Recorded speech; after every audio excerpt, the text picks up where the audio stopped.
여러분 안녕하세요. 저는 여러분들의 좋은 친구 김선생입니다. 여러분들 학습 의욕을 고취시키고 기억력을 높이기 위해 11월 5일부터 저를 지지해주시는 분들과 채팅방을 잘 보시는 분들 및 채팅방, 매주 퀴즈 이벤트를 적극적으로 참여하시는 투자자들에게 행운 추첨에 당첨될 기회가 주어집니다. 또한 저녁 수업 핵심 내용을 일주일에 3회 이상 제출하셔도 행운 추첨에 당첨될 기회를 드려요. 공식 웹사이트에서 아카데미 혜택 섹션에서 추첨을 통해 최소 4,000원 커피 쿠폰, 최대 현금 500만원까지 추첨 가능하십니다. 또한 2개월 연속 저녁 수업의 핵심 내용을 기록하면 맥북에어 15인치를 선물로 드립니다. 매일 밤 채팅방 777로 출석 체크하시면 스타벅스 커피 쿠폰 4,000원을 받으실 수 있습니다. 일론 머스크가 다른 자동차 회사의 CEO들에게 48V 저전압의 자동차 설계 방법의 책을 보냈다고 합니다. 왜일까요? 기존에는 12V 배터리를 사용했기 때문에 48V 배터리를 직접 사용하면 작동 전압을 높여 에너지 효율을 높일 수 있기 때문입니다. 제가 머스크를 가장 좋아하는 점은 그의 첫 번째 원칙이라고 생각합니다. 그는 관습을 깨는 것을 좋아하지만 반항이 아닌 가장 본질적인 논리를 달성하기 위해 노력합니다. 이것이 제가 그에 대해 매우 존경하는 점입니다. 제 자신도 기본 원칙을 고수하기 때문에 최근에 여러분들과 이야기를 나눴습니다. 투자 자산이 많거나 주식시장에서 거래하는 방식이던 그 본질은 수요와 공급의 논리로 돌아가는 것입니다. 저희는 공급 측면에서 확실성을 추론하고 수요 측면에서 불확실성을 대응함으로 투자 수익의 확실성을 확보합니다. 이는 저희 오랜 투자 경험에서 여러분들께 가장 유용한 포인트라고 생각합니다. 그리고 저희 지식 관련 로드맵 내용 중 상당 부분은 궁극적으로 수요와 공급이라는 본질적인 원칙을 따르기 위한 것입니다. 여러분들이 매일 저를 따라하시면서 투자 시장에 대한 심도 깊은 이해를 얻으면서 동시에 자신의 감정과 논리가 투자에 미치는 영향을 느끼실 수 있기를 바랍니다. 오늘 여러분들께 말씀드릴 내용은 첫째, 시장의 최신 주목 내용, 둘째, 개별주의 매매 원칙, 셋째, 금 관련 질문에 대한 답변입니다. 어제 미국은 ADP 고용 데이터를 발표했습니다. 신규 일자리 수가 시장 기대치와 이전 수치보다 낮았기 때문에 이 데이터는 주식시장의 호류입니다. 이제 압박은 금요일 밤에 비농업 보용 데이터에 집중되고 있으며 비농업 보용 데이터도 예상 및 기존보다 개선되어서 주식시장에 더 많은 호재가 될지 여부는 현재로서는 확실하지 않습니다. 금요일 밤에 비농업 보용 데이터도 예상보다 개선되지 않았을 경우 시장은 미국 경제가 나아지지 않았다고 판단하고 금리 인하 기대감이 더욱 커질 것입니다. 실제로 미국의 통화정책과 관련하여 이제 많은 사람들은 미국 경제가 하락해 금리 인하의 논점이 나올 것이라고 일반적으로 기대하고 있습니다. 그 기본 논리는 무엇일까요? 미국이 경제 발전을 추진하는 과거로 돌아가기를 바라겠습니다. 이 길은 조만간 이뤄질 것이 확실하지만 미국 경제 지표가 올해 이렇게 강세를 보이면 내년에도 약세를 보이지는 않을 것입니다. 그러므로 내년에 금리 인하 가능성이 높다고 해서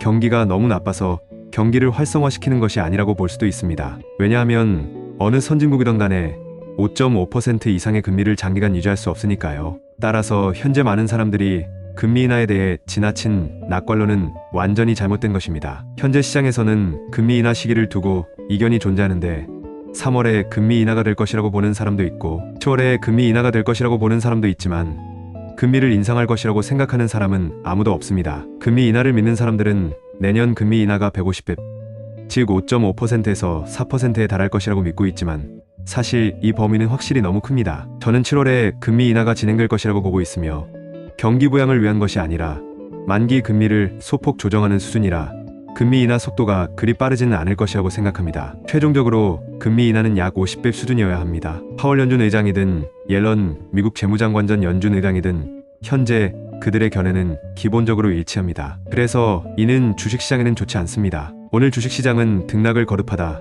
결국 마감했습니다. 코스피 지수는 0.13% 하락한 2491로 코스닥 지수는 0.77% 하락한 813으로 코스피 100 대행근은 0.23% 하락한 332.6를 기록했습니다. 지수 하락의 주요 원인은 대형주에서 기관의 2,100억 원 순매도, 외국인의 코스닥 1,500억 원을 순매도로 인한 것으로 풀이됩니다. 현재 세 가지 지수 모두 20일 이동평균선을 중심으로 변동하고 있습니다. 종가로 보면 종가에 근접하거나 이동평균선의 지지를 받고 있으나 주가 추세는 그다지 좋지 않습니다. 122평선이 하락하고 시장 추세가 하락하고 있습니다. 주가는 120일 이평선 하방에 있으며 20일 이평선 지지력을 계속 테스트하고 있습니다. 중기적으로 시장 추세는 좋지 않습니다. 이는 저희가 개별 종목을 보유하는데 좋지 않습니다. 처음 2달 동안 이러한 상황에 깊은 인상을 받았습니다. 당시 외국인은 매일 순매도했고 주식시장도 매일 하락했습니다. 이러한 압박을 견딜 수 있는 종목은 거의 없어 보였습니다. 지금도 예외는 아닙니다. 그렇다면 이번 시장 상황은 끝나가는 걸까요? 개인적으로는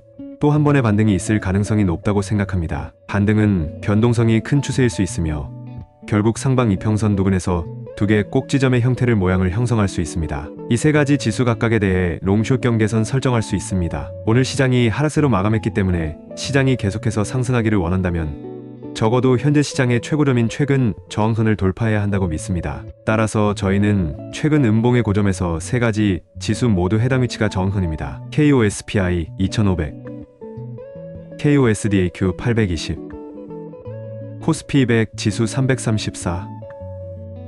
최근 주식시장 수익 플랜에서 제가 공지드린 것은 주로 단기 매매입니다. 그래서 저는 이 롱숏 경계선에 주목하겠습니다. 일단 돌파하면 계속해서 주식을 매수하여 수익 달성 가능합니다. 지금은 일단 인내심을 갖고 기다리겠습니다. 개별 종목의 경우 어제부터 주목하기 시작한 테마에서 반도체, 방송연예 등에서 모두 오늘은 그다지 좋은 성과를 내지 못했습니다. 저희는 기존의 관심 리스트 종목을 직접 매수하지 말라고 조언드렸습니다. 여러분 직접 매수하지 마세요. 매수 시 모두에게 알려드리겠습니다. 단기 매매를 할 때에는 시장 심리의 지속성이 매우 중요하므로 주의를 기울이는 과정이 매우 중요합니다. 그리고 저희는 오늘 실제로 두 개의 주식을 매도했습니다. 하나는 전량 매도, 다른 하나는 두 번의 일부 매도했습니다. 그렇죠? 시즌에서는 현재 시장 추세가 충분히 안정적이지 못하다고 판단하여 오늘 26,400 부근에서 주식을 모두 매도했습니다. 이론적으로 수익은 10%이지만 모두가 내 비서에게 매매 가격과 실제 수익을 알려주셔서 협조해 줘야 합니다. 위메이드에서는 한때 포지션을 68,000 정도로 줄인 적이 있습니다.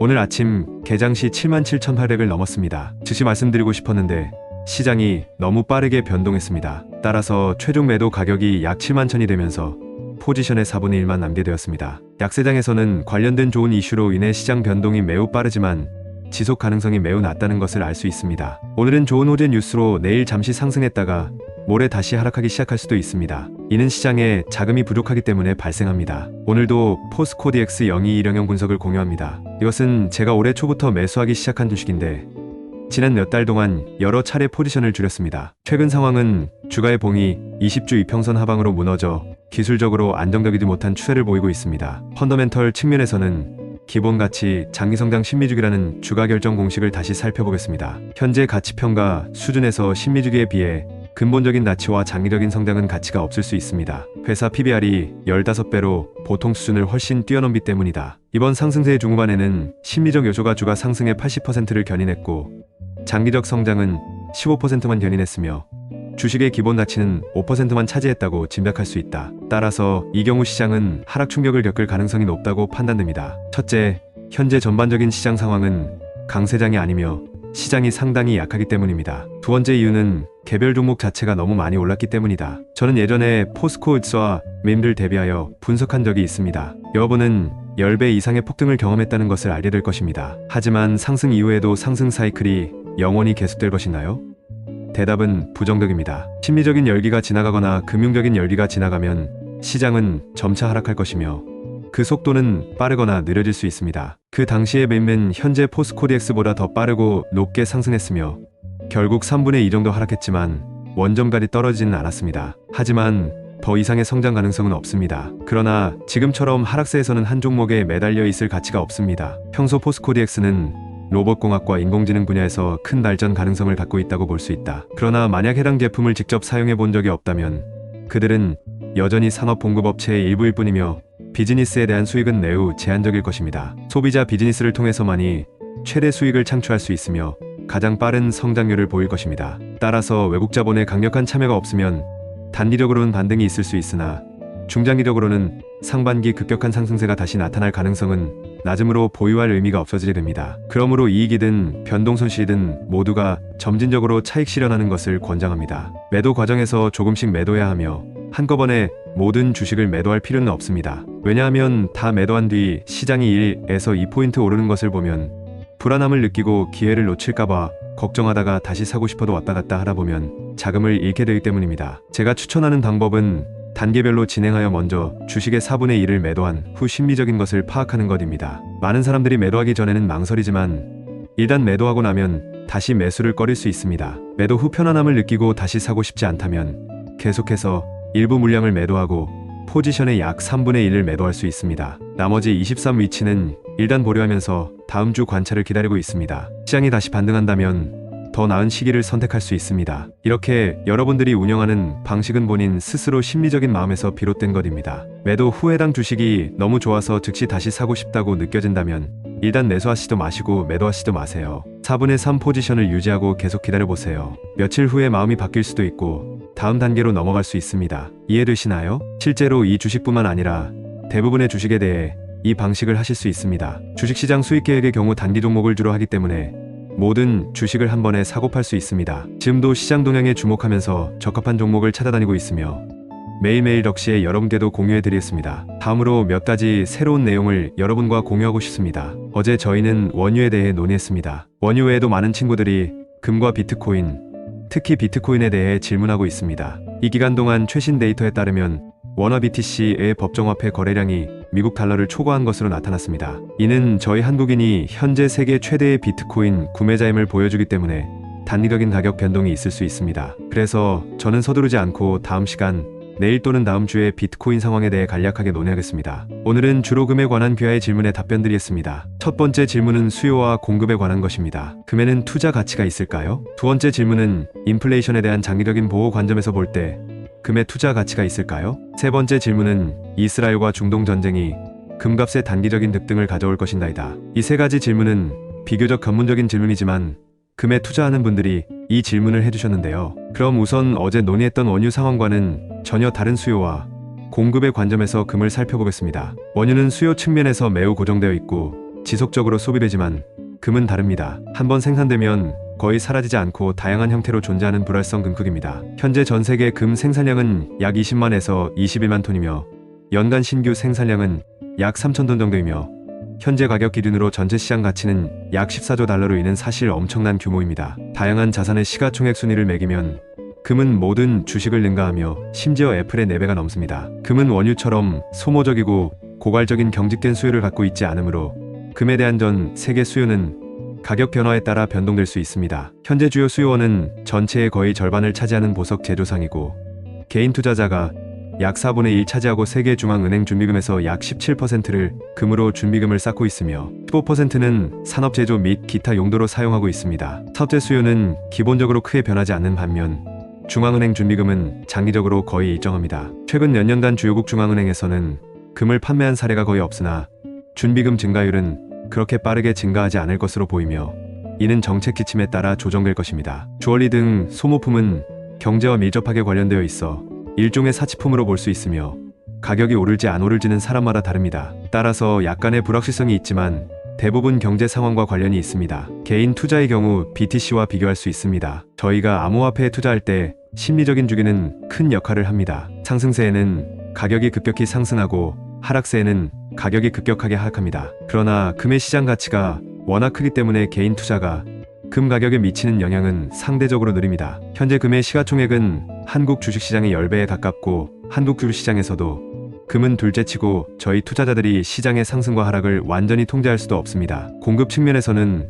우선 OPEC처럼 금 가격을 완전히 통제할 수 있는 기관이 존재하지 않습니다. 현재 금 가격은 온스당 약 2,000달러가 넘으며 금 생산 비용은 국가마다 다릅니다. 첫째, 현재의 모든 생산자가 수익을 창출한다면 총 비용은 온스당 약 달러 1,855가 될 것입니다. 지금 현재 상황으로는 현재 가격에서 누구나 수익을 낼 수 있습니다. 그러나 비용은 국가별로 다릅니다. 남아프리카의 가격은 온스당 약 1,400달러이고 페루의 가격은 온스당 약 700달러입니다. 다른 국가의 비용은 그 중간 수준이며 미국, 중국, 호주의 비용은 각각 달러 850, 달러 1100, 달러 1200입니다. 그래서 13년이 지나서 나는 금의 가격에 더 많은 관심을 가지기 시작했습니다. 2011년 금 가격이 사상 최고치에 도달한 후 2년간 시장 변동성을 경험했습니다. 그러다가 2013년에 시장이 하락하면서 가격은 점차 평균 가격인 1100달러에 근접했습니다. 그래서 가격이 이 수준에 근접할 때마다 구입을 고려할 것입니다. 공급에 있어 비용은 무엇을 의미합니까?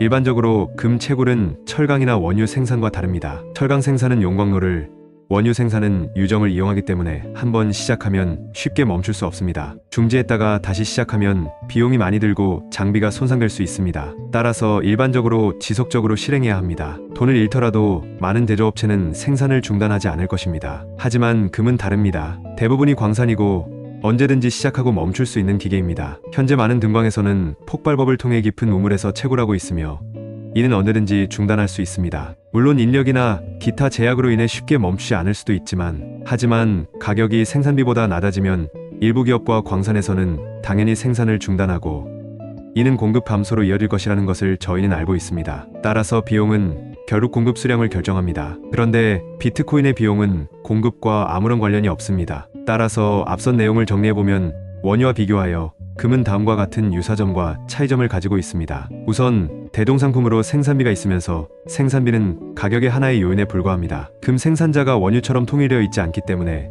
금 가격은 생산자가 마음대로 통제할 수 있는 상품이 아닙니다. 현재 생산비는 아직 현재 가격과 큰 차이가 없기 때문에 당분간은 고려하지 않으셔도 됩니다. 하지만 가격이 원가에 가깝거나 저렴하기 때문에 구매할 수 있습니다. 또한 금은 원유에 비해 수요 측면에서 실제 소비가 없을 경우 모든 금이 저장할 수 있습니다. 물론 특정 전자부품이나 산업제품에 사용되면 재활용이 매우 어려워지고 재활용 비용도 신규 채굴 비용보다 훨씬 높습니다. 이로 인해 저희는 금이 일시적으로 사라졌다고도 생각할 수 있습니다. 비용 회수를 고려한다면 새롭게 생산하는 생산 비용이라고 볼 수 있습니다. 수요 측면에서 금은 원유보다 더 큰 불확실성이 더 클 것입니다. 지정학, 통화정책, 경제 상황, 중앙은행의 전략적 준비금, 계획 등에 따라 영향을 받을 것입니다. 저는 과거에 여러 번 금을 거래했었습니다. 금값은 2001년 미국에서 발생한 911 테러 이후 급격히 오르기 시작했습니다. 당시 금 가격은 온스당 200달러 수준이었고 지정학적 관점에서 볼 때 저희는 금이 미국이 세계를 장악하고 있다고 생각했습니다. 미국의 장악력이 낮아질수록 금값은 더 오를 것이다. 911 사건은 미국의 많은 전략적 배치를 변화시켰고 황금의 황금 10년을 열었습니다. 2011년까지 금 가격은 온스당 200달러에서 거의 2000달러로 10배나 올랐습니다. 그런 다음 최저 가격이 온스당 달러 1100의 평균 비용선에 도달하면서 10년간의 횡보 기간에 진입했습니다. 그 시절 저는 거의 매년 금을 많이 샀는데 그중 일부는 소폭 상승하면 매도하는 스윙 트레이드를 했습니다. 다른 부분은 오랫동안 보유하였고 추후 가격은 다시 올랐습니다. 하지만 나스닥 지수와 비교하면 재거래가 아무리 맞았다고 하더라도 거래 기회와 수익률이 같은 기간 미국 증시 추세만큼 좋지 않았습니다. 11년이 지난 지금 미국의 세계 통제력은 실제로 약화되지는 않았지만 점차 중국의 도전에 직면하기 시작했습니다. 그러나 세계의 다른 지역에서는 실제로 미국의 영향력이 더 강합니다. 따라서 전체적으로 금 가격은 이러한 측면에서 큰 영향을 받지 않았으며 가격도 크게 변하지 않았습니다. 올해 최고가는 2000달러를 돌파했습니다. 현재로서는 여전히 변동 구간 내에 있고 소폭 돌파할 수 있다고 생각하지만 아직 완전한 상승 추세에 진입하지는 않았습니다. 앞으로 저희는 금에 대해 어떤 분석을 해야 할까요? 첫 번째는 중앙은행의 전략적 준비금입니다. 미국 장기국채가 점차 매락되면서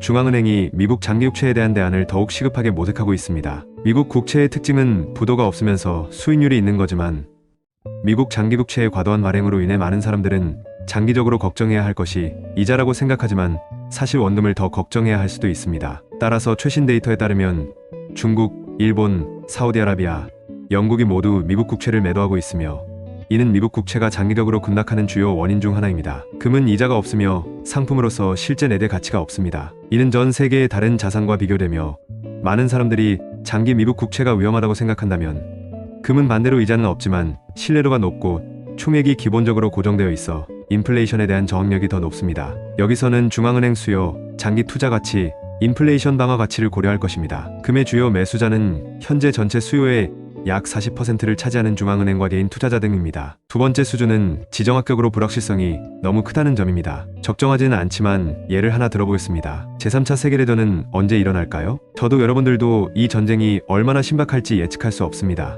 또한 이스라엘의 중동 전쟁이 어디로 향할지 예측할 수도 없습니다. 저희는 매일 지켜보고 모니터링 할 뿐입니다. 사실 전쟁의 추이를 예측하는 것이 가장 어렵습니다. 모든 전쟁과 지정학적 요인은 주로 전쟁 대상자의 의지에 영향을 받고 양측의 실질적 능력 주권 및 주위 환경적 영향을 받습니다. 예를 들어 하마스와 주변 국가에 대한 이스라엘의 단호한 태도로 인해 이스라엘을 직접 공격하지 않기 때문에 금 가격은 크게 변동하지 않았습니다. 전쟁이 시작될 때 전쟁 초기에는 인지하지 못해서 금 가격이 올랐다가 다시 하락하는 과정을 겪게 됩니다. 미래에는 미국이 통제할 수 없는 초대형 전쟁이 일어나 금값 상승을 견인하게 될까요? 이 가능성이 존재한다는 말밖에 말할 수 없지만 그 시점에서는 여러분과 저희 생명과 안전이 더 중요한 문제가 될 수 있고 금값의 등락은 중요하지 않을 것입니다. 오늘날의 평화로운 시기에는 지정학적 요인이 단기 및 중기적으로 거의 영향을 미치지 않습니다. 따라서 금 가격이 언젠가 3000달러 또는 그 이상으로 오를 수 있다고 확신한다고 해도 과연 어떤 대가를 치르게 될까요?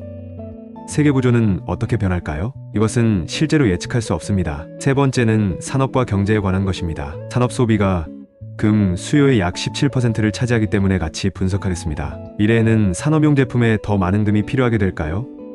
이는 저희가 예측할 수 없는 일입니다. 금은 현재 최고의 전기 전도체입니다. 전력 기술이 계속해서 발전하면서 수요가 더 커질 수 있습니다. 그런데 저희 나라도 올해 초전도체와 비슷한 시제품들이 출시되었습니다. 그렇다면 앞으로 기술은 어디까지 발전할 것일까요? 전자부품에 큰 변화를 가져올 것일까요? 현재 저희는 아무것도 모릅니다. 만약 그러한 변화가 발생한다면 시장은 초전도체를 통해서 전기 우선적으로 사용할 것인지 금을 필요로 하지 않을 것인지 등 현재로서는 아무도 확실한 수는 없습니다. 네 번째 포인트는 보석으로 사용되는 금입니다. 일반 명품과 달리 샤넬 가방이나 주얼리는 낡아지거나 나사가 빠질 수 있으며 다이아몬드는 향후 인공 다이아몬드로 대체될 수 있습니다. 그러나 금은 언제나 금일 것이며 금은 결코 사라지거나 깨지지 않을 것입니다. 패션 분야의 발전 방향도 예측할 수 없지만 금 수요는 경제 발전에 따라 줄어들지 않고 변동할 뿐입니다. 저는 이 점에 대해 여전히 금에 대해 낙관적이지만 금의 성장 잠재력은 상대적으로 작을 것입니다. 매년 3,000톤의 금이 신규로 제작되지만 금은 손상되지 않습니다. 따라서 명품 분야로서 가격에 미칠 잠재적 영향을 예측할 수 없습니다. 그러면 이제 가장 쉽게 예측할 수 있는 두 가지 점을 살펴볼 수 있습니다. 첫 번째는 장기적으로 금이 미국 장기 채권에 대한 중 하나가 될 수 있으며 중앙은행과 투자자들이 선호한다는 것입니다. 두 번째는 가격이 너무 낮거나 생산비에 근접한다면 생산비를 안전마진으로 사용할 수 있다는 것입니다. 일반적으로 가격이 $1,500 미만이면 구매를 고려할 수 있습니다.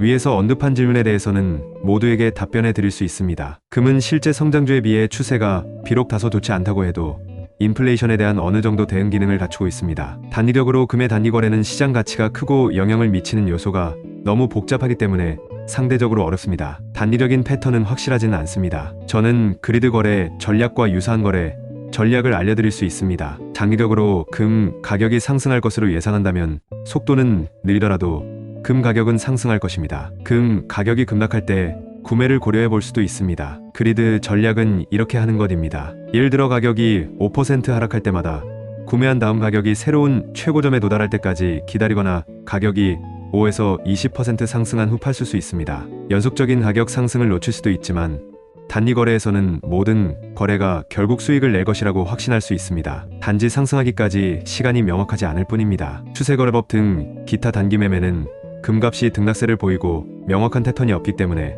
최근 금값 상승세로 돈을 벌기가 쉽지 않습니다. 금 ETF와 미국 관련 일부 경제지표도 금 가격에 영향을 미치했지만 이런 영향은 예측하기 어렵습니다. 미국의 정책을 예측할 수 있다면 금 외에도 다른 많은 자산에 투자할 수 있습니다. 따라서 일반적으로 금의 수익률은 주식시장의 수익률과 크게 다르지 않을 수 있으며 새로운 시장이라고 해도 반드시 주식시장의 수익률보다 훨씬 높지 않을 수 있습니다. 하지만 최근 1에서 2년간의 추세를 살펴보면 금은 배당금이나 성장성이 없더라도 안전자산의 지위와 통제 가능한 물량을 고려해봤을 때 국내 증시보다 좋을 수도 있습니다. 이것으로 금 관련 질문에 대한 답변을 드렸습니다. 관심 있는 분들은 이를 원유 및 국내 증시와 비교하여 각 자산의 차이와 규칙을 이해하실 수 있습니다. 비트코인에 관한 질문은 조만간 정리해서 알려드리도록 하겠습니다. 괜찮으시죠? 마지막으로 오늘 저희가 나눈 내용을 요약해보겠습니다. 오늘은 주식 매도에 대한 경험을 공유해봤습니다. 중요한 것은 감정을 잘 다스리는 것이며 한꺼번에 모든 주식을 매도할 필요는 없습니다. 따라서 한꺼번에 매도하는 것보다